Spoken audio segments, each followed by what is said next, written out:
সে জানে বাক্সটা তালাবদ্ধ, কিন্তু এমন অনুভূতি হচ্ছে যেন ভেতরের কেউ তাকে ডাকছে।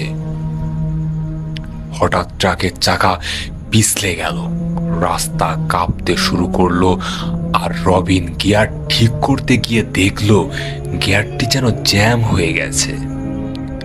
ট্রাকটা একপাশে কাত হয়ে দাঁড়িয়ে গেল। ভয়ে কাঁপতে কাঁপতে রবিন গাড়ি থেকে নামলো। রাস্তার চারপাশে তখন ঘন অন্ধকার, কোথাও কেউ নাই। কিন্তু তার মনে হলো আশেপাশে কেউ দাঁড়িয়ে আছে, যেন অদৃশ্য কোনো চোখ তাকে দেখেই চলেছে। গাড়ির পেছনে লাশবাহী বাক্সটার দিকে তাকালো রবিন। বাক্সটা হালকা খোলা দেখাচ্ছে তখন। হঠাৎ